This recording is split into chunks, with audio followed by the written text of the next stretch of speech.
Mali kɔnɔ Mali kɔ kan an lajɛbaga ni an lamɛnbagaw bɛɛ lajɛlen an b'aw fo ka waleɲuman dɔn dantɛ foli min na aw bisimila Ondu Tele ka kunnafoni di kɛnɛ kan an bɛ juin kalo tile 4 na san 2023 kunnafoni ni ale dili wagati seli.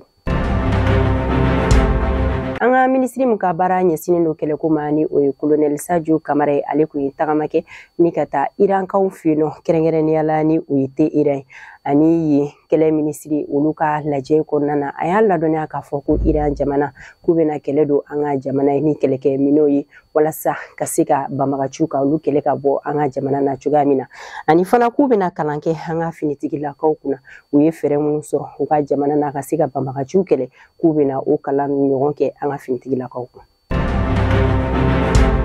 An ka minisiri min ka baara ɲɛsinen don ani jamana wɛrɛ cɛ o ko ɲɛnabɔli ma ni o ye Abdulaye Diop ale kun ye tagama kɛ ni ka taa farafina jamana caman na o kɔnɔna na Gabɔnkaw fɛ yen nɔ a kun bɛ yen nɔ kalo tile 30 tɛmɛnen na ani yen kɔkanko minisiri ani o ka lajɛ tɛmɛlen kɔfɛ ani an ka maliyɛndenw olu ye ɲɔgɔn ye u ka lajɛ kun bɛ ka boli fɛn min kan o ye an ka jamana sariya sunba kura o sɛbɛn kɔnɔna ko o kumana o kan ani référendum min yɛrɛ bolodalen don juin kalo tile 18 natala ni ala ka jɛ u kumana o ko kan a tilala k'a ladɔnniya k'a fɔ fana ko mɔgɔ minnu bɛ yen nɔ ni olu ma se ka u ka carte d'électeur sɔrɔ ko yamaruya dilen don ka se ka kalafili k'a kɛ ni u ka carte d'identité ka fara carte nina kan ko kalafili bɛ se ka kɛ ni o ye o tɛmɛnen kɔfɛ fana a ye ladilikan di maliyɛndenw bɛɛ lajɛlen ma ni o de kan k'an janto kunnafoni di sira o fila kan ni o ye RFI ani France 24 k'olu bɛ kunnafoni minnu di an ka jamana kan ko ni o kunnafoni ninnu bɔra ko maliyɛnden bɛɛ lajɛlen ka i janto i yɛrɛ la. Mais kalo tile 30 tɛmɛnen na Eaux et Forêts mɔgɔw olu ka direction ba ka fara association Mali taɲɛ mɔgɔw olu farala ɲɔgɔn kan ni ka formation ko o dɔ kɛ Eaux et Forêts mɔgɔw ka centre de formation min bɛ Tabakuru u ye formation kɛ projet de loi kan u ka o formation senfɛ u ka ɲɛmɔgɔba ni o ye inspectrice générale Fatoumata Kone ale ye foliba lase an ka jamana marabagaw ma u bɛ ka baara minnu kɛ ni o ye banbagaciw kɛlɛli an ka jamana kɔnɔ ani u bɛ ka faso joli mun kɛ a ye foliba lase olu ma ka tila ka association Mali taɲɛ mɔgɔw ka olu yɛrɛ fana fo a kɛnɛ kan. Walasa référendum o bɛ se ka kɛ kɛcogo ɲuman na an ka jamana kɔnɔ cogoya min na cɛkulu minnu ka baara ɲɛsinnen don kalafili ko ɲɛnabɔli ma olu ka ɲɛmɔgɔba ni o ye maître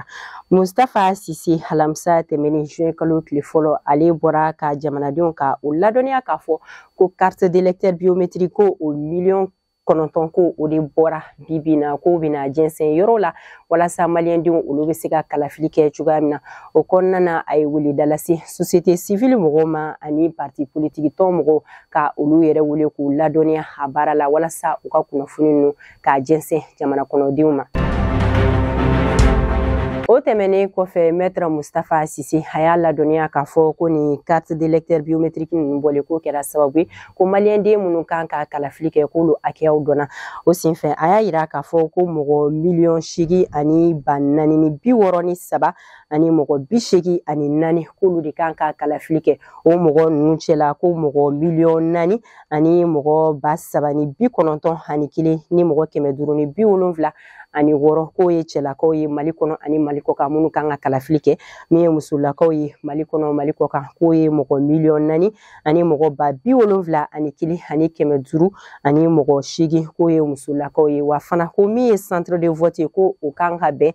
13 ani 200 ani 40 de ma ko bureau de vote ko o ye 24 ani 400 ani 16 ye. Parti yɛlɛma ni ale parti tɔnjɛkulu mɔgɔ dɔw ka tɔn ye olu mɔgɔ ye sɛbɛn don Amadou Albert Maïga kama ni Amadou Albert ale ye CNT o vice président ye o ye jalakili sɛbɛn ka o don a kama an ka jamana sariya bulon tigilamɔgɔw olu ka yɔrɔ la ko sababuya kɛ k'a ye kumakan fɔbali dɔ fɔ u ka mɔgɔ ma ni o de ye ko Musa Mara k'ale ye mɔgɔw faga ni o kɛra kabini san 2014 mai kalo tile 17 ni Musa Mara k'a to premier ministre la a ye tagama min kɛ ka taa Kidali ka da o waleya kan a y'a yira k'a fɔ k'u ye mɔgɔw faga. Kabini san 2019 décembre kalo tile 17 min ye farako o sous-préfet Ali Sise ale ko minɛna banbagaciw bolo nka yirala k'a fɔ ko mɛ kalo tile 27 tɛmɛnen na ko banbagaciw k'u ye a labila Kolokani yɔrɔ la bibi na ko a ɲuman donna a ka denbaya la.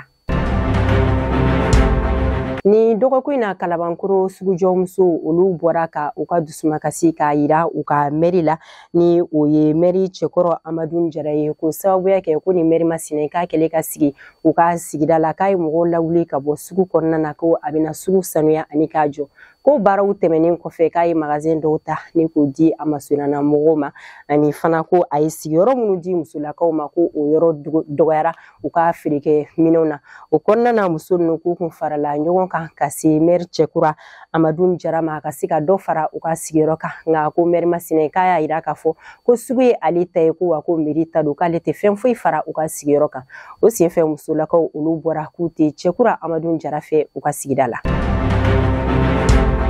N'an bɔra yen an bɛ taga kɔkan kibaru la kɛrɛnkɛrɛnnenya la ni o ye Burkina Faso ye olu ka minisiri ɲɛmɔgɔba fɔlɔ ni o ye Apollinaire Joachim Kyelem de Tambila tarata tɛmɛnen na mɛ kalo tile 30 ale bɔra ka kuma u ka député bulon mɔgɔw olu ɲɛma u ka jamana lakana o koɲa la a ka o laseli ninnu kɔnɔ a y'a yira k'a fɔ ko jamana foyi de tɛ se k'a ka yɛrɛma hɔrɔnya sɔrɔ ni jamana wɛrɛ u ka tagabolo o kosɔn ko min ye Burkina Faso ye k'a mako bɛ jamana sariya sunba kura la min ni Burkina tagabolo yɛrɛ bɛ taga ni ɲɔgɔn ye ani fana a tilala k'a yira k'a fɔ k'u kun mago bɛ kɛlɛkɛ minɛnw na k'u y'a ɲini u dɛmɛbaga jɛkulu dɔw fɛ olu ka se ka kɛlɛkɛ minɛn d'u ma nka ko u dɛmɛbaga jɛkulu jamana ninnu k'olu ban ka kɛlɛkɛ minɛn di ko fo kalafili de ka kɛ u ka jamana na ko jamana dun filɛ nin ko kalafili tɛ se ka kɛ ka lakanabaliya k'o to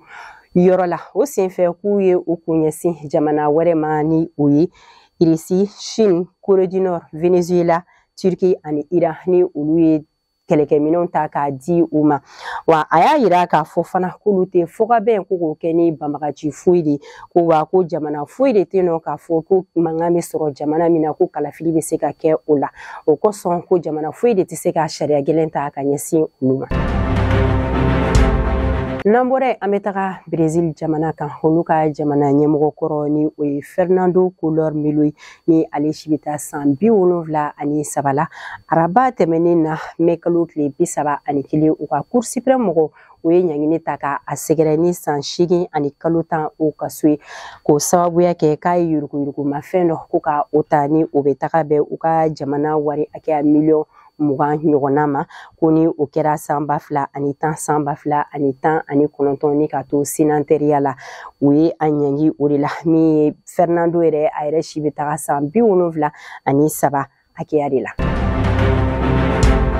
N'an bɔra yen an bɛ taga Senegal jamana kan Ousmane Sonko ni ale parti jɛkulu dɔ o ɲɛmɔgɔ ye ni ale ni Macky Sall o ye Ousmane Sonko kabini san 2021 ɲangini talen don ka ale sɛgɛrɛ ko sababuya kɛ k'a ye cɛnimuso binkani ta k'o ɲɛsin salon baarakɛla muso dɔ ma ni o ye Aji Sari n'a minɛna ka datugu a ka kiri o bɔra juin kalo tile fɔlɔ tɛmɛnen na Dakar tribunal fɛ nka ɲangini mun taara k'a sɛgɛrɛ o ma kɛ cɛnimuso binkali wale ɲangini mun taara k'a sɛgɛrɛ o de k'a ye yuruguyurugu wale ta ko ka ɲɛsin sinfilaka dɔ ma o kosɔn u ye a ɲangi ni san 2 kaso de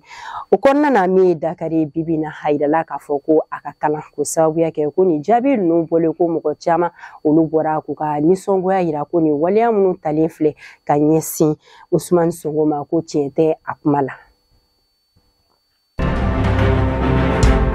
An lamɛnbaga ni an lajɛbagaw bɛɛ lajɛlen an b'aw fo ka waleɲumandɔn dan tɛ foli min na aw ka lamɛnni ni aw ka lajɛli la sanga ni a wagati bɛɛ lajɛlen la o tɛmɛnen kɔfɛ an bɛ an ka dibila baara kɛbagaw bɛɛ lajɛlen fo Ala ka bɛn ni basigi sabati Mali kɔnɔ ani diɲɛ fan tɔw bɛɛ lajɛlen la a k'an bɛn o la sanga wagati wɛrɛ ni Ala ka jɛ ye.